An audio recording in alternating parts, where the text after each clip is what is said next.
जो हम लोग की आईआईसी कमेटी है उसके जो चेयरमैन हैं और कोऑर्डिनेटर सर हैं, आप दोनों का हम हार्दिक स्वागत करते हैं।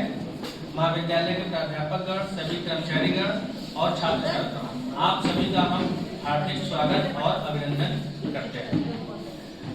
स्वागत गीत के लिए कुछ बच्चों को कहा गया था, तो उसमें से विधि शायद हर कली बार बार कह चली, झूम झूम हर कली बार बार कह चली। आप जो पधारे तो महक उठी गली गली, झूम झूम हर कली बार बार कह चली। प्यार भरी पलकों में हमको पाला पोसा है, हर कदम पे साथ का दिया हमें भरोसा है।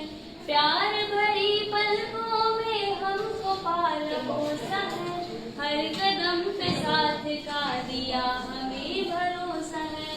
खुशनुमा है जिंदगी राह जैसे मखमली, आप जो पधारे तो महक उठी गली गली, झूम झूम हर गली बार बार कह चली।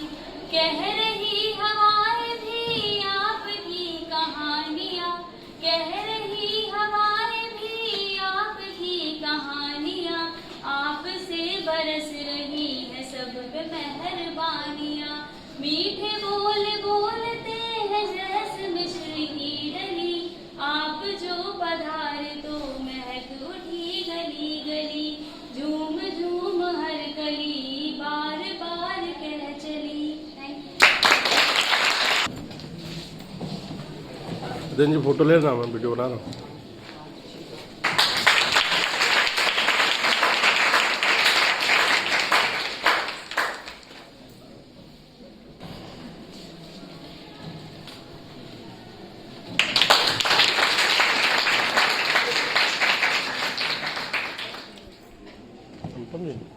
आप फोटो लीजिए, मैं वीडियो बना रहा हूँ प्लीज। बच्चों, आज हमारे बीच में जो हमारे मुख्य वक्ता हैं, आप जो है संस्थापक और प्रबंध निदेशक हैं एशियन कंसल्टिंग प्राइवेट लिमिटेड के। इससे पहले मैं आपको बता दूं कि आप बहुत ही प्रतिष्ठित institute ICFAI business school Hyderabad से आप ग्रेजुएट हैं। उसके बाद आपने जो है कई सारी कंपनियों में आपने जो है अपनी सेवाएं दी। प्रोजेक्ट मैनेजमेंट इंस्टीट्यूट USA से आप सर्टिफाइड प्रोफेशनल है। आपका 22 वर्ष से अधिक का कार्यानुभव है टेक्निकल राइटिंग में, डिजिटल मार्केटिंग में, project management, business consultancy, corporate training में। 11 वर्ष पूर्व आपने अपनी नौकरी छोड़कर आप लखनऊ आए और आपने एशियन प्राइवेट लिमिटेड की स्थापना की। यह वेब और कंटेंट कंसल्टेंसी एजेंसी है। इसके अलावा आप सर्टिफाइड ट्रेनर हैं। आप IT professionals, student, skill communication और motivational content writing, project management, digital marketing इत्यादि में आप ट्रेनिंग भी देते हैं। गुड आफ्टरनून, गुड मॉर्निंग, जो भी आप समझिए, अभिनंदन आप सबको। सबसे पहले तो मैं धन्यवाद दूंगा आपकी प्राचार्य को, आपके स्टाफ को, आपने हमको आमंत्रित किया, ये मौका दिया। ये मौका इसलिए मेरे लिए ज़रूरी है कि हम चाहते हैं कि बात करें लोगों से, और वो बात करना हमारे लिए ज़रूरी क्यों है? क्योंकि हम जिनके साथ काम करते हैं वो बहुत यंग वर्कफोर्स है। तो मेरी एज जो भी हो वो मैटर नहीं करती। मैटर ये करता है कि मैं जिसके साथ काम करूँ उसकी एज क्या है और क्या मैं उसके स्तर पर सोच पा रहा हूँ कि नहीं। इसके लिए मुझे आप लोगों को जानना बहुत ज़रूरी है। आप लोग भी मुझे जान जाएंगे। तो थोड़ा सा अपना जो है एक इंट्रोडक्शन दे देता हूँ कि यहीं से पढ़ करके निकला हूँ, UP से पढ़ करके यहीं लखनऊ के आसपास के स्कूलों में पढ़ा हूँ। फिर अलीगढ़ में पढ़ाई की, उसके बाद फिर MBA करने हैदराबाद गया मैं। तो काफ़ी कुछ सीखने को मिलता है जब आप अपना घर छोड़ के कहीं बाहर जाते हैं। जब भी आप कहीं बाहर जाते हैं तो आपकी अपनी पहचान वो होती है जो आप बनाते हैं। जैसे आप लोगों से बात करेंगे, जैसे आप लोगों से मिलेंगे, वैसे ही आपकी पहचान बनेगी। और दूसरा, वहाँ पे बहुत लोग आते हैं, अलग अलग जगहों से, प्रांतों से लोग आते हैं। जब आप कहीं बाहर जाके पढ़ते हैं तो उसका अनुभव दूसरा होता है, क्योंकि आप उनसे वो सीखते हैं जो आपके घर में, आपके गांव में नहीं होता। कुछ ऐसी नई चीज़ें जो आपने कभी देखी सुनी ना हो। तो इन सब चीज़ों के हिसाब से फिर आप थोड़ा सा बदलते हैं, कुछ नई चीज़ें सीखते हैं। तो ये मौका मुझे मिला जब मैं हैदराबाद में पढ़ रहा था। उसके बाद मैंने 2-3 कंपनीज में हैदराबाद में जॉब की। फिर मैं पूना पहुँचा, वहाँ पर करीब 5 साल 5.5 साल रहा। तो जब मैं पूना में था तो 2-3 इंसिडेंट हुए। तो जैसे मैं यहाँ पहुँचा हूँ उस जर्नी के पीछे कोई ना कोई हर चीज़ के पीछे एक रीज़न होती है कि आप कोई चीज़ करते हैं तो क्यों करते हैं। तो जब मैं जॉब में था तो मैं एक अच्छी पोजीशन पर था, सीनियर मैनेजर था, मेरी एक बड़ी टीम थी और मैं उसको मैनेज कर रहा था।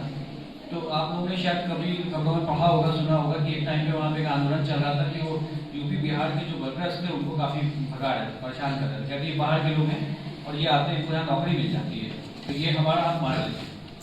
तो ये एक ऐसा पॉइंट था जहाँ पे सोचना पड़ रहा था कि हम अपने ही देश में हैं, हम कहीं किसी भी प्रांत में जा करके कहीं भी रह सकते हैं, हमको आज़ादी है कि हम वहाँ जॉब कर सकते हैं, लेकिन वहाँ पर हम सेकेंड क्लास सिटीजन की तरह क्यों ट्रीट किए जा रहे हैं। मतलब वो किसी भी लेवल पर हो, चाहे वो एक ऐसे लेवल पर हो जहाँ पे सिक्योरिटी गार्ड्स हों, या ऐसे लेवल पर हो जहाँ पर लोग फैक्ट्री में काम करने वाले वर्कर हों, या ऊपर सीनियर लेवल पर भी लोग हो सकते हैं। तो उसमें थॉट ये था कि आपके पास आपके प्रदेश में अगर अवसर नहीं होंगे तो आपको बाहर जाना पड़ेगा, और जब आप अपना घर छोड़ के बाहर जाएंगे तो आप पैसा तो कमा सकते हैं लेकिन इज्जत आपको शायद सेकंड ग्रेड वाली मिलेगी। वो ये मानते हैं कि भाई आप बाहर से आए हैं और ये जो यहाँ जो कुछ भी हमने बनाया ये हमारा बनाया हुआ है, तो ये लोग बाहर से आके इसका फायदा उठा रहे हैं। तो इसका जवाब क्या हो सकता है? आप बताइए, अगर आपके दिमाग में इस तरह का सवाल है तो उसका जवाब क्या पहुंचेगा आपके पास? कोई कंपनी हमारा खुद का स्टार्टअप होना चाहिए। बिल्कुल। तो कहने की बात ये कि जिस चीज़ के लिए हम बाहर जाते हैं अगर वो घर पे मिल जाए तो अच्छा है कि नहीं। अगर हम इम्पोर्टेड सामान पे एक स्वदेशी मूवमेंट चला था, उसका क्या पर्पज था कि सुधार, क्या सुधार क्या करना चाहते हैं? किस तरह का बिजनेस करेंगे? प्लांट्स का, तो एक नर्सरी सेटअप करके प्लांट्स का। बहुत बढ़िया। आपके घर में खेती होती है कुछ? तो बस बेहतरीन। तो ज़मीन है, आपको मालूम है वहाँ पर, और पापा का गाइडेंस भी रहेगा। ये हमारा फूलों की हमारा खेती नहीं होती है, प्लांट्स की खेती को बिजनेस करते हैं, जैसे पौधे लगाना। और उसमें आपको बता दें कि अब जो है सरकार जो है उसकी नीति ऐसी है कि मेडिसिनल प्लांट्स के ऊपर बड़ा फोकस है। तो उस पर अगर आप काम करेंगे तो उस पर बहुत बेनिफिट है। तो सिर्फ 2 तरह के होते हैं, ऑर्नामेंटल जो सजाने के लिए पौधे होते हैं, एक होते हैं मेडिसिनल, जिसमें तुलसी सबसे बड़ा एग्जाम्पल है। तो इस तरह के बहुत से पौधे हैं जिनसे दवाई बनती हैं और बड़ी बड़ी कंपनीज जो खरीद रही हैं, तो कभी लेके फार्मिंग सिर्फ मेडिसिनल प्लांट भी कर रहे हैं बड़े लेवल पर। तो बहुत अच्छा आइडिया है और लग जाइएगा, शुरू से करना शुरू कर दिए, छोटे से शुरू करिए, कभी ना कभी बड़ा हो जाए। आप क्या कहते हैं बताइए, आपका नाम क्या है? मेरा नाम अभिषेक कुमार, मैं पोएट्री फॉर्म या फिर बागवानी जैसी चीज़ें करना चाहता हूँ। घर में पहले से कोई कर रहा है इसको? नहीं, तो कैसे सीखेंगे, कहाँ से सीखेंगे? देख के और बातें सुन के उनके बीच में रह के जो तो सबसे अच्छा तरीका पता है क्या? एक चीज़ कहते हैं इंटर्नशिप, अभी भी ये बड़ा वर्ड है इंटर्नशिप।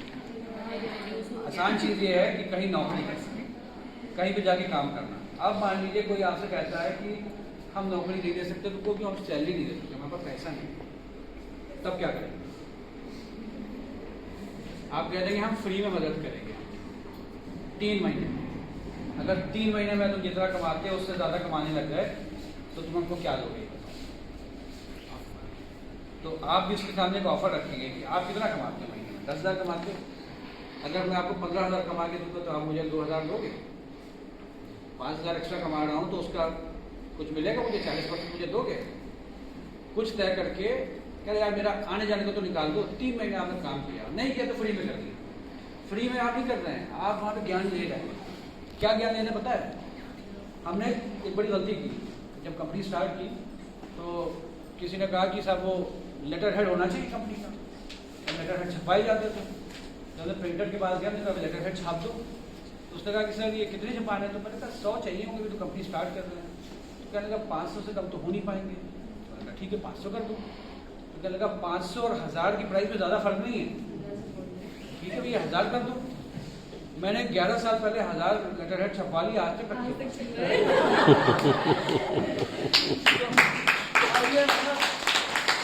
तो मेरा एक बॉक्स बेड है, उसके अंदर मैं खोलता हूँ तो बिस्तर नहीं होते, उसके अंदर एक गड्ढा बना रखा हुआ है, जितने सर्टिफिकेट को छाप दूंगा और होता कुछ नहीं है। आप एक कागज लगाया, कलर प्रिंट आउट ले लिया जब जरूरत पड़ी। तो मुझे पड़ा कितने का, 12,000 रुपये का। अब 12,000 रुपये बड़ा अमाउंट होता है, 12,000 रुपये डाल दिए मैंने। और वो मतलब आज हमें उसकी कोई वैल्यू नहीं है, हमारी पर डे कॉस्ट या पर पेपर कॉस्ट कम आ रही है, लेकिन उस टाइम पे एकदम से हमने तो पैसे डाल दिए। उसने कह दिया, मैंने सुन लिया। तो ये क्यों? क्योंकि कोई अनुभव नहीं, कुछ जानते नहीं थे। तो अनुभव जो एक चीज़ है ना, एक्सपीरियंस जिसे कहते हैं, इसके लिए कोई भी प्राइस जो है वो बड़ी नहीं। आप कहीं पे वॉलंटियर कर सकते हैं, कहीं पे फ्री में काम कर सकते हैं। आप कह रहे हैं कि ठीक है, अब 3 महीने आपके फ्री में काम करेंगे, तो सर्टिफिकेट दे दोगे, आप लिख के दे दोगे कि 3 महीना हमने आपका काम किया है। 3 महीना आपने 4 जगह काम किया, तो क्या हुआ? 1 साल का वर्क एक्सपीरियंस। 1 साल तक नौकरी ढूंढते रहे, खाली बैठे रहे, और जो पढ़ाई की थी वो भी भूल गए। क्या लिखते थे? भाड़ी क्या है? भाड़ी वो है कि एक रेज्यूमे बनाते हो जिसपे लिखते हो डिग्री तो ये है, वह 4 महीना काम किया, और दूसरा एक बंदा आता कहता है डिग्री की 1 साल तक रह जाए, नौकरी अच्छी मिल रही है, इसको नौकरी पहले देगा वो। तो नौकरी भी अगर करनी है, उसके लिए भी एंटरप्रेन्योरशिप करनी पड़ेगी। और जैसे ही आप खुद को जा करके अपने आप को जहाँ प्रेजेंट करते हो, वो भी एंटरप्रेन्योरशिप है। नौकरी के इंटरव्यू में जाके ऐसी डील करना, वो भी तो सौदा है, वो भी तो एंटरप्रेन्योरशिप है। तो ये भी एक सोच है कि, और काम करके मैं 11 साल काम किया मैंने, तब मुझे ये कॉन्फिडेंस आया कि मैं यहाँ पर आकर के कुछ अपना करूँ और 3-4 लोगों को और भी सिखा दूँगा, क्योंकि वो सीख के आया हूँ तो लखनऊ में नहीं मिलना है। और लोग, मैं बोलता भी लोगों को यही कि कम सैलरी पे काम करेंगे मेरे साथ, मैं वो सिखा दूंगा कि यहाँ से तुम दिल्ली जाओगे तो दिल्ली में सेट हो जाओगे, पूना जाओगे तो पूना में सेट हो जाओगे, तुमको घबराहट नहीं होगी, यहाँ से जहाँ जाओगे अच्छा ही करोगे। तो मेरे साथ लोग काम इसलिए करें, पैसे के लिए नहीं करते।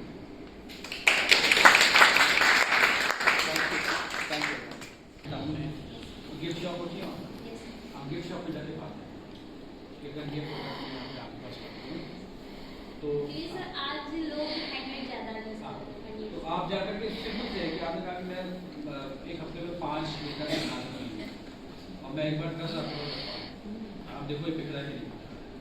और ऐसे 2-3 लोगों से आप बात कर सकते हो। क्या होगा जब आप 2 जगह बात करोगे ना, उससे फ़ायदा ये होगा कि आपको पता चलेगा कि ये बिक रहा है कि नहीं बिक रहा है। एक आदमी तो आपसे झूठ बोल सकता है, वो कह देगा ऐसा है तो उसको आधे दाम में बेचो, मैं बेचूँ, उसका प्रिंटेड हो सकता है जो वो लोगों से ले रहा हो ज़्यादा ही लेगा, तो वो अपना प्रॉफिट ज़्यादा कमाना चाहे और आपको कम देना चाहे। तो ये समझने के लिए आपको 2 जगह पर बात करें। हमेशा एक जगह पर बात करने से आपको कभी भी क्लियर पिक्चर नहीं मिलेगी। जैसे आप कुछ नहीं, पापा लोग कहते हैं ना, फल लेने गए थे, उस ठेले में पूछा था, मेरे पापा कहते हैं बस दूसरे एक ठेले से लिया चले आए, वो ज़रा मार्केट में भाव पता कर लो, पूछ लो क्या मिल रहा है। तो ये काम आपको करना पड़ेगा।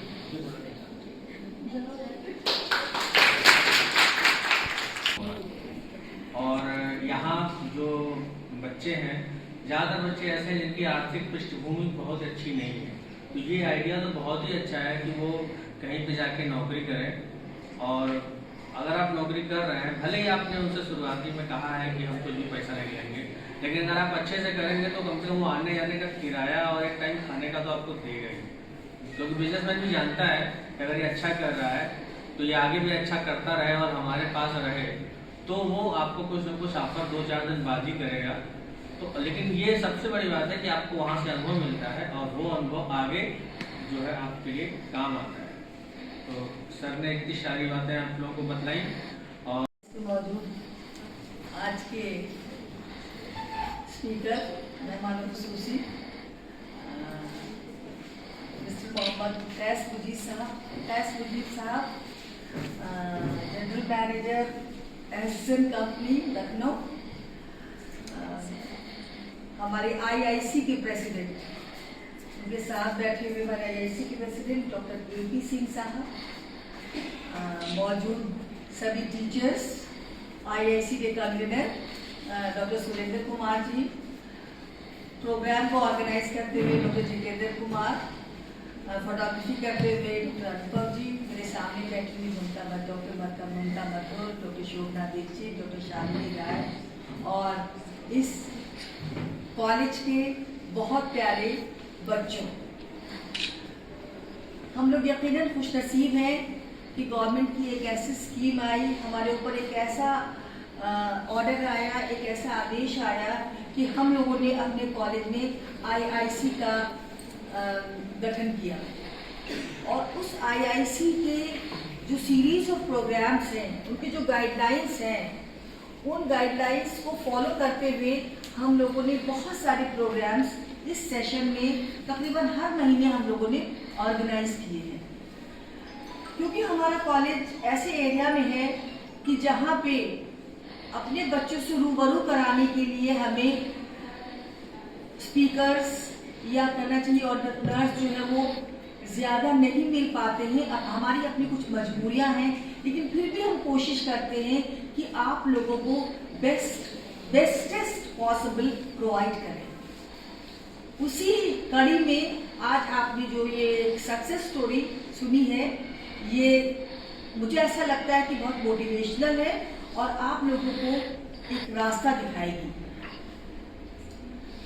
खैर साहब ने बहुत आसान तरीके से मैंने, क्योंकि आजकल के जो ये मल्टीनेशनल के बच्चे हैं ये सिर्फ अंग्रेजी बोलते हैं, तो मैंने रिक्वेस्ट की थी कि मैं चाहती हूँ कि कम्युनिकेशन जो है वो हिंदी में हो, ताकि मेरे बच्चे जो है उसको अच्छी तरह से, ऐसा नहीं आप लोग अंग्रेजी नहीं समझ पाते हैं, लेकिन जब हम जिस लैंग्वेज में कंफर्टेबल होते हैं उस लैंग्वेज में बात करते हैं तो बात हमारे दिलों तक जाती है। उस तरह की डेवलप हो आपके और स्पीकर के बीच में कि आपको लगे कि आप उसी की इक्विवेलेंट हैं, क्योंकि कैद साहब भी जो है वो अभी बहुत, उनकी उम्र नहीं है, लेकिन अपनी उम्र के हिसाब से इन्होंने बहुत ग्रो किया है। और मैं उम्मीद करती हूँ कि जो भी आज आपने सीखा है, इनसे जो भी सुना है आपने, उस पर इम्प्लीमेंट करेंगे। आज का जो भी लेक्चर था, आपने जो भी बताया, आपकी जो भी स्पीच थी या जो भी वॉट एवर ही सेड, उसका जो मुझे लबोलुआब लगा, ये लगा कि कोई भी काम छोटा या बड़ा नहीं होता है, हम कहीं से भी शुरू कर सकते हैं। सिर्फ एक पॉजिटिव सोच की हमारे अंदर आने की जरूरत है, सिर्फ एक कॉन्फिडेंस की हमारे अंदर आने की जरूरत है कि भाई ये काम कर सकता हूँ या कर सकती हूँ।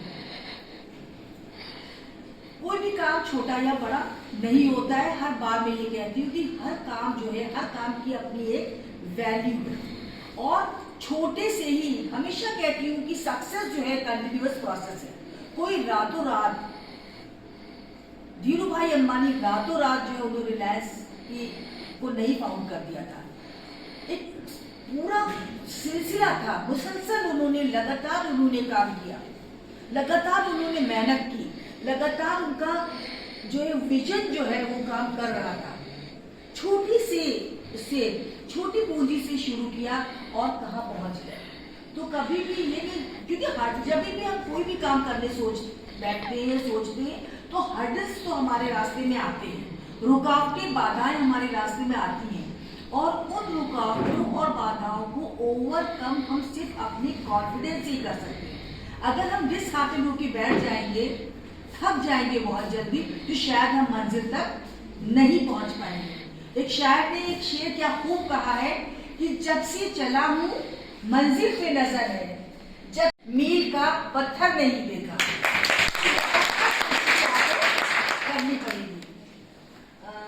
कैसा आप कह रहे थे कि हमारे बच्चों की तरफ से सवालात नहीं आए। मुझे ऐसा लग रहा है कि आपने जो भी बताया, आप अपने इतना क्लियर था, मुझे ऐसा लगा कि सवालात बहुत कम बचे थे कुछ पूछने के लिए।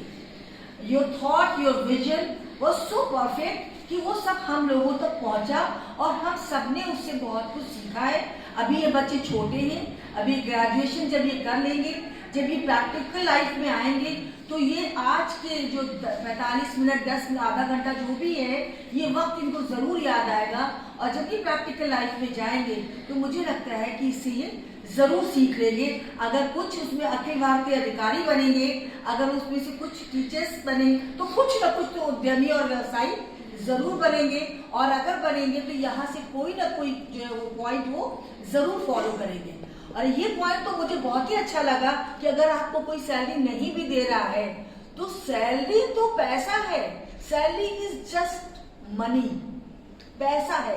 पैसा कम या ज्यादा से आप गुजारा कर सकते हैं, लेकिन अनुभव बहुत बड़ा होता है, एक्सपीरियंस बहुत बड़ा होता है। तो आप एक्सपीरियंस गेन करने के लिए बिना पैसे के भी फील्ड में उतर जाइए, कमर कस लीजिए कि बिना पैसे के हम जाएंगे, उसकी टेक्नोलॉजी देखेंगे, उसकी टेक्निक देखेंगे, भाई क्यों वो इतना सक्सेसफुल है। कोई भी मान लो बहुत सारे लोग पोल्ट्री फार्म खोलते हैं, लेकिन मैं अभिषेक से बात कर रही हूँ, बहुत सारे लोग हैं, क्योंकि ये काम ऐसा है जो बहुत सारे यंग बच्चे शुरू करते हैं, लेकिन क्योंकि उनका विजन कमजोर होता है, क्योंकि उन्होंने सीखा नहीं होता है, इसलिए बहुत जल्दी उन्हें नहीं मालूम कि जो उनके करते हैं तो कब उनका वैक्सीनेशन करवाना है, कब क्या करना है, उसके क्या सिम्टम्स होते हैं, बर्ड्स ऐसे करने लगे तो क्या करना है। तो जब आप वहां जाएंगे, फील्ड में उतरेंगे, तभी आप देख पाएंगे उसकी प्रॉब्लम्स, आप तभी समझ पाए किसी भी चीज की। अभी आपको ऐसा लगता है कि पढ़ाना बहुत आसान काम है, लेकिन जब आप टीचर बन जाएंगे तब आपको एहसास होगा, तब आप महसूस करेंगे कि टीचर बनना भी कोई आसान काम नहीं है। आपको मेहनत हर फील्ड में करनी होगी। टीचर भी आपको पढ़ाने के लिए बहुत मेहनत करता है। तो आपको जो भी यहाँ से छोटे मोटे आइडियाज मिले हैं, मैं चाहती हूँ कि उन आइडियाज को आप फॉलो करें और हम रोज यूं ही मिलते रहेंगे। और शायद मुझे लग रहा है कि इन प्रोग्राम्स की गाहे बगाहे करने का शायद मकसद भी यही है कि कभी तो हम कामयाब होंगे, कभी तो हम आपके अंदर एक अच्छी सोच डेवलप कर पाएंगे, कभी तो हम सफल होंगे।